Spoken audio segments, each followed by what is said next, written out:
എല്ലാവർക്കും സുഖാണെന്ന് വിശ്വസിക്കുന്നു. ഡെയിലി അപ്ഡേറ്റിലേക്ക് എല്ലാ ആളുകൾക്കും സ്വാഗതം. നാളെ ഡിസംബർ 12-ാം തീയതിയും തുറന്നുള്ള ദിവസങ്ങളിലും നിങ്ങൾ ശ്രദ്ധിക്കേണ്ട വളരെ പ്രധാനപ്പെട്ട കാര്യങ്ങളാണ് ഈ ഒരു വീഡിയോയിൽ വ്യക്തമാക്കുന്നത്. വീഡിയോയുടെ വിശദാംശങ്ങളിലേക്ക് കടക്കുന്നതിന് മുമ്പ് കൂടുതൽ ആളുകളിലേക്ക് ഇൻഫർമേഷൻ എത്താൻ ഷെയർ ചെയ്യുക, ലൈക്ക് ചെയ്യുക, ഫേസ്ബുക്കിലൂടെ കാണുന്ന ആളുകൾ ഫോളോ ചെയ്യുക. വീഡിയോയുടെ വിശദമായ വിവരങ്ങളിലേക്ക് വരാം. നമ്മൾ ആകാംക്ഷയോടെ കാത്തിരിക്കുന്ന കേന്ദ്ര സംസ്ഥാന ബജറ്റുകൾ നടക്കാൻ വേണ്ടി പോവുകയാണ്. ഇത് രണ്ട് ബജറ്റിലും നമ്മൾ പ്രതീക്ഷിക്കുന്ന വളരെ പ്രധാനപ്പെട്ട രണ്ട് കാര്യങ്ങളുണ്ട്. നമ്മുടെ രാജ്യത്ത് മൂന്നാം മോദി സർക്കാരിന്റെ രണ്ടാം സമ്പൂർണ്ണ ബജറ്റാണ് ധനമന്ത്രി നിർമ്മല സീതാരാമൻ ഫെബ്രുവരി 1-ാം തീയതി അവതരിപ്പിക്കാൻ പോകുന്നത്. വളരെ പ്രധാനപ്പെട്ട പ്രതീക്ഷകളാണ് എല്ലാ ആളുകൾക്കും ഉള്ളത്. ആദായ നികുതിയിൽ വലിയ മാറ്റങ്ങളാണ് വരാൻ പോകുന്നത് എന്നാണ് ഇപ്പോൾ വ്യക്തമായിട്ടുള്ളത്. അതോടൊപ്പം തന്നെ തൊഴിൽ വേതനം വർദ്ധിപ്പിക്കുന്നതുമായി ബന്ധപ്പെട്ട പ്രഖ്യാപനങ്ങൾ പ്രതീക്ഷിക്കുന്നു.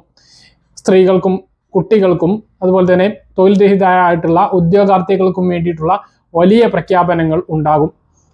ഇത് മാത്രമല്ല, നമ്മൾ ആകാംക്ഷയോടെ കാത്തിരിക്കുന്ന രാജ്യത്തെ ഏറ്റവും വലിയ സാമൂഹ്യ സുരക്ഷാ പദ്ധതിയായിട്ടുള്ള PM കിസാൻ സമ്മാൻ നിധിയുടെ തുകയോ അല്ലെങ്കിൽ ഗഡുവോ വർദ്ധിപ്പിക്കുമോ എന്നുള്ള കാത്തിരിപ്പാണ് 1-ാം തീയതി വരെ ഉള്ളത്.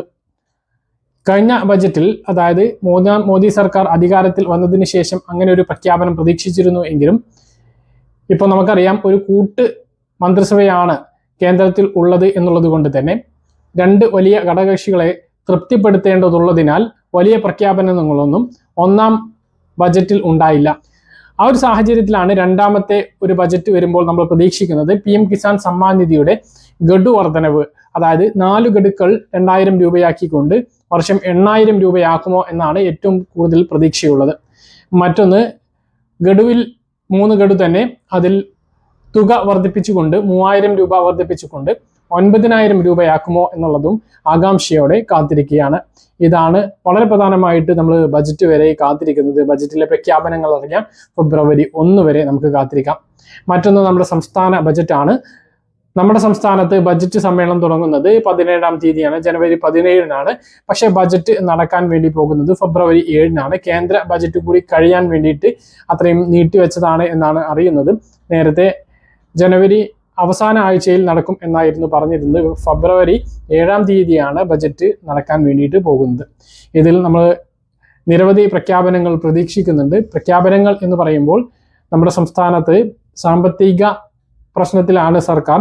അതുകൊണ്ട് തന്നെ വരുമാനം മെച്ചപ്പെടുത്തുന്നതിന് വേണ്ടിയിട്ടുള്ള പ്രഖ്യാപനങ്ങളാകും കൂടുതലും ഉണ്ടാകുക. നികുതി വർദ്ധിപ്പിക്കാൻ ഇനിയും സാധ്യതയുണ്ട്. വിവിധ മേഖലകളിലുള്ള നിരക്ക് വർധനവുകൾ ഉണ്ടായേക്കാം. ഇതിൽ വലിയ പ്രഖ്യാപനങ്ങളായിട്ട് നമ്മൾ പ്രതീക്ഷിക്കുന്നത് സാമൂഹ്യ സുരക്ഷാ പെൻഷനുമായി ബന്ധപ്പെട്ട പ്രഖ്യാപനങ്ങളാണ്. കുടിശ്ശിക തീർക്കുന്നതിന് ഇനി എന്തെങ്കിലും മറ്റ് പ്രഖ്യാപനങ്ങൾ ഉണ്ടാകുമോ എന്നുള്ളതാണ്.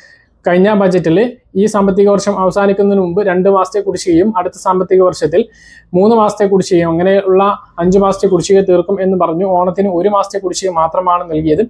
അതിന് ശേഷം വന്നിട്ടുള്ള കാര്യങ്ങളിൽ പിന്നീട് കുടിശ്ശിക നൽകാനായിട്ടില്ല. ഇനി ജനുവരി, ഫെബ്രുവരി, മാർച്ച് മാസമാണ് അവശേഷിക്കുന്നത്. അതിലൊരു കുടിശ്ശിക സർക്കാരിന്റെ വാക്ക് പ്രകാരം നൽകേണ്ടതുണ്ട്. അതുണ്ടാകുമോ എന്ന് നമുക്ക് ഇപ്പോൾ ഉറപ്പിച്ച് പറയാനാകില്ല. അതേസമയം പെൻഷൻ വർധനവ് 2500 എത്തിക്കും എന്ന് സർക്കാർ നേരത്തെ തെരഞ്ഞെടുപ്പ് വാഗ്ദാനമായിട്ട് പറഞ്ഞതാണ്. എന്നിട്ട് ഒരു ചില്ലി കാശ് പോലും കൂട്ടിയിട്ടില്ല. സർക്കാരിന്റെ അവസാന ബജറ്റുകളിലേക്ക് കടക്കുന്ന സമയത്ത് ഒരു വർധനവ് ഉണ്ടാകുമോ എന്ന പ്രതീക്ഷയുണ്ട്. പക്ഷെ സാധ്യത വളരെ കുറവാണ് എന്നുള്ളത് തന്നെയാണ് പറയാനുള്ളത്. അവസാന ബജറ്റായിട്ടുള്ള അടുത്ത സാമ്പത്തിക വർഷത്തെ ബജറ്റിൽ അല്ലെങ്കിൽ ഇടക്കാല ബജറ്റിലൊക്കെ ഇങ്ങനെയുള്ള ഒരു പ്രഖ്യാപനം, വോട്ട് ലക്ഷ്യമിട്ടുള്ള പ്രഖ്യാപനങ്ങളോ അല്ലെങ്കിൽ വർധനവോ ഉണ്ടായേക്കാം. ഇനി നമുക്കുള്ള കുടിശ്ശിക നേരത്തെ തീർക്കാൻ സാധ്യതയുണ്ട്. കാരണം പഞ്ചായത്ത് ഇലക്ഷന് മുമ്പ് കുടിശ്ശിക തീർത്തേക്കാം. അതിനുള്ള സാധ്യതയും തള്ളിക്കളയാനാകില്ല. 2 മാസമെങ്കിലും 3200 പഞ്ചായത്ത് ഇലക്ഷന് മുമ്പ് ലഭിക്കും. പഞ്ചായത്ത് ഇലക്ഷന് ഇനി അധികം സമയമില്ല. 4 മാസം കടക്കുന്നതോടുകൂടി പഞ്ചായത്ത് ഇലക്ഷന്റെ നടപടിക്രമങ്ങളിലേക്ക് തെരഞ്ഞെടുപ്പ് കമ്മീഷൻ കടക്കുന്നതായി. നമ്മൾ 2 ബജറ്റിലും കാത്തിരിക്കുന്ന വളരെ പ്രധാനപ്പെട്ട പ്രഖ്യാപനങ്ങൾ. മറ്റ് അറിയിപ്പുകളിലേക്ക് വന്നാൽ, കേന്ദ്ര സർക്കാർ ജനുവരി 1 മുതൽ വർദ്ധിപ്പിച്ചിട്ടുള്ള കിസാൻ ക്രെഡിറ്റ് കാർഡ് വായ്പയെക്കുറിച്ചാണ് ഇനി പറയുന്നത്. കിസാൻ ക്രെഡിറ്റ് കാർഡ് വായ്പകൾ രാജ്യത്തെ കർഷകർക്ക് നൽകുന്ന വളരെ വലിയൊരു സഹായ പദ്ധതിയാണ്. ഈടില്ലാതെ 2 ലക്ഷം രൂപ വരെ ലോൺ ലഭിക്കുന്ന പദ്ധതിയാണ്. കഴിഞ്ഞ വർഷം വരെ, അതായത് ഡിസംബർ 31 വരെ 1,60,000 രൂപ വരെയായിരുന്നു ഈടില്ലാതെ ലോൺ ലഭിച്ചിരുന്നത് എങ്കിൽ ഇനി 2 ലക്ഷം രൂപയാണ് ആ ഒരു വായ്പ നമുക്ക് ലഭിക്കുക. ഇതിന് വേണ്ടിയിട്ട് എല്ലാ ബാങ്കുകളോടും തയ്യാറാകുന്നതിന് വേണ്ടി RBI വ്യക്തമാക്കിയിട്ടുണ്ട്. ഇതിനു വേണ്ടിയിട്ടുള്ള നടപടിക്രമങ്ങൾ ഊർജിതപ്പെടുത്താനും അതുപോലെ തന്നെ ഇതുമായി ബന്ധപ്പെട്ട വിശദാംശങ്ങൾ രാജ്യത്തെ പൊതുമേഖലാ ബാങ്കുകൾക്ക് നിർദ്ദേശം നൽകിയിട്ടുണ്ട്. കിസാൻ ക്രെഡിറ്റ് കാർഡ് വായ്പകൾ മൃഗസംരക്ഷണം നടത്തുന്ന ആളുകൾക്കും കർഷകർക്കും നൽകുന്ന വായ്പയാണ്.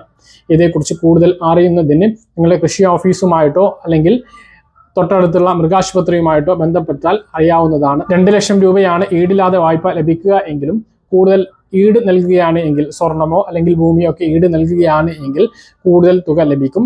കേന്ദ്ര സർക്കാരിന്റെ സബ്സിഡിയോട് കൂടി ആകുമ്പോൾ 4% പലിശയാണ് ഈ ഒരു വായ്പക്ക് വരുന്നത് എന്നുള്ളതും വളരെ പ്രധാനപ്പെട്ട കാര്യമാണ്. മറ്റൊരു പ്രധാനപ്പെട്ട അറിയിപ്പിലേക്ക് വന്നാൽ, നമ്മുടെ സംസ്ഥാനത്ത് വീടുകൾ കയറിയിട്ടുള്ള റേഷൻ കാർഡ് പരിശോധനകൾ ആരംഭിക്കുകയാണ്. നമ്മുടെ സംസ്ഥാനത്തെ മുൻഗണനാ വിഭാഗമായ മഞ്ഞ, പിങ്ക് റേഷൻ കാർഡ് ഉള്ളവരോടെല്ലാം മസ്റ്ററിംഗ് പൂർത്തീകരിക്കാൻ പറഞ്ഞിരുന്നു. 2024 ഡിസംബർ 31 വരെയായിരുന്നു ഇതിനുള്ള സമയം നൽകിയിരുന്നത്. ഇതുവരെ മസ്റ്ററിംഗ് പൂർത്തീകരിച്ചിട്ടുള്ളവരിൽ 90% പേർ മാത്രമാണുള്ളത്. 10% പേർ ഇനിയും മസ്റ്ററിംഗ് പൂർത്തീകരിക്കാനുണ്ട്. അത് ഒന്നെങ്കിൽ മരണപ്പെട്ടതോ അല്ലെങ്കിൽ വിദേശത്ത് പഠന ആവശ്യങ്ങൾക്കോ അല്ലെങ്കിൽ ജോലി ആവശ്യങ്ങൾക്കോ പോയിട്ടുള്ള ആളുകളാണ് എന്നാണ് വിലയിരുത്തൽ. ഇതിന്റെ അടിസ്ഥാനത്തിൽ എന്തുകൊണ്ടാണ് ഈ ആളുകൾ മസ്റ്ററിംഗ് ചെയ്യാത്തത് എന്ന് പരിശോധിക്കുന്നതിന് വേണ്ടി റേഷൻ ഇൻസ്പെക്ടർമാരുടെ നേതൃത്വത്തിൽ വീടുകൾ കയറി പരിശോധന നടത്തുന്നതിന് വേണ്ടി പൊതുവിതരണ വകുപ്പ് തീരുമാനിച്ചിട്ടുണ്ട് എന്നാണ് അറിയുന്നത്. വരും ദിവസങ്ങളിൽ വീട് കയറിയിട്ടുള്ള പരിശോധനകൾ ഉണ്ടാകും. എന്തുകൊണ്ടാണ് മസ്റ്ററിംഗ് ചെയ്യാത്തത് എന്ന് പരിശോധിക്കും. വിദേശത്തുള്ള ആളുകളെ ആണ് എങ്കിൽ അവരെയെല്ലാം NRK വിഭാഗത്തിലേക്ക് മാറ്റാനാണ് നിർദ്ദേശിക്കുക. സ്ഥലത്തില്ലാത്ത ആളുകളെയെല്ലാം NRK വിഭാഗത്തിലേക്ക് മാറ്റാനാണ് നിർദ്ദേശിക്കുക. അങ്ങനെ താൽക്കാലികമായിട്ട് അവരുടെ റേഷൻ മരവിപ്പിച്ച് അവർ നാട്ടിൽ വരുന്ന സമയത്ത് അവരുടെ മസ്റ്ററിംഗ് പൂർത്തീകരിക്കാം എന്നാണ് വിലയിരുത്തൽ. അതോടൊപ്പം തന്നെ ഈ ഒരു സമയത്ത് മുൻഗണനാ റേഷൻ കാർഡിന് അർഹതയില്ലാത്തവരാണ് എന്ന് കണ്ടെത്തിയാൽ അവർക്കെതിരെ നടപടിയും ഉണ്ടാകും. പിഴ ഈടാക്കുകയും ചെയ്യും. മുൻഗണനാ റേഷൻ കാർഡിന് വേണ്ടിയിട്ടുള്ള അപേക്ഷ ക്ഷണിച്ച് പുതിയ ആളുകൾക്ക് മുൻഗണനാ റേഷൻ കാർഡ് നൽകുന്നതിന് വേണ്ടിയിട്ടുള്ള നടപടികൾ ഡിപ്പാർട്ട്മെന്റിന്റെ ഭാഗത്തു നിന്ന് തുടരുകയാണ് എന്നുള്ള അറിയിപ്പും ഉണ്ട്. ഇനി നിങ്ങൾ ശ്രദ്ധിക്കേണ്ട മറ്റ് ചില അറിയിപ്പുകൾ നോക്കാം. വളരെ പ്രധാനപ്പെട്ട ഒരു അറിയിപ്പ്. സംസ്ഥാനത്ത് തിങ്കളാഴ്ച രാവിലെ 6 മണി മുതൽ ഉച്ചയ്ക്ക് 12 മണി വരെ പെട്രോൾ പമ്പുകൾ അടച്ചിടും. ഡീലേഴ്സ് അസോസിയേഷനാണ് ഇക്കാര്യം അറിയിച്ചത്. കോഴിക്കോട് HPCL ഓഫീസിൽ ചർച്ചയ്ക്കെത്തിയ പെട്രോളിയം ഡീലേഴ്സ് അസോസിയേഷൻ നേതാക്കളെ ടാങ്കർ ലോറി ഡ്രൈവർമാർ മർദ്ദിച്ചു എന്ന് ആരോപിച്ചാണ് പ്രതിഷേധം. ഇന്ന് വൈകിട്ട് 4 മുതൽ 6 വരെ കോഴിക്കോട് ജില്ലയിൽ പമ്പുകൾ അടച്ചിട്ട് പ്രതിഷേധിക്കുകയാണ്. വളരെ പ്രധാനപ്പെട്ട ഒരു അറിയിപ്പാണ്. തിങ്കളാഴ്ചയ്ക്ക് യാത്ര ഉള്ള ആളുകൾ ശ്രദ്ധിക്കുക. നാളെ തന്നെ പെട്രോൾ അല്ലെങ്കിൽ ഡീസൽ അടിച്ച് വെക്കുക, അല്ലെങ്കിൽ രാവിലത്തെ യാത്ര പ്രയാസം ഉണ്ടാക്കും. രാവിലെ 6 മണി മുതൽ ഉച്ചയ്ക്ക് 12 മണി വരെ പെട്രോൾ പമ്പുകൾ പ്രവർത്തിക്കില്ല തിങ്കളാഴ്ച ദിവസം എന്നുള്ളതാണ് പ്രധാനപ്പെട്ട ഒരു അറിയിപ്പ്. സംസ്ഥാനത്ത് നിന്ന് സ്വർണ്ണവില കൂടി. പവന് 120 രൂപ ഉയർന്ന് 58,400 രൂപയായി. ഗ്രാമിന് വർദ്ധിച്ചത് 15 രൂപയാണ്. ഇതോടെ 1 ഗ്രാം സ്വർണത്തിന്റെ വില 7,300 രൂപയായി. പറഞ്ഞ കാര്യങ്ങൾ കൃത്യമായിട്ട് മനസ്സിലാണെന്ന് കരുതുന്നു. ഇതുപോലെ ഇൻഫർമേഷൻ ലഭിക്കാൻ ചാനൽ സബ്സ്ക്രൈബ് ചെയ്യുക, ബെൽ ഐക്കൺ എനേബിൾ ചെയ്ത് വെക്കുക. മറ്റൊരു വീഡിയോയുമായി നമുക്ക് കാണാം. ബൈ.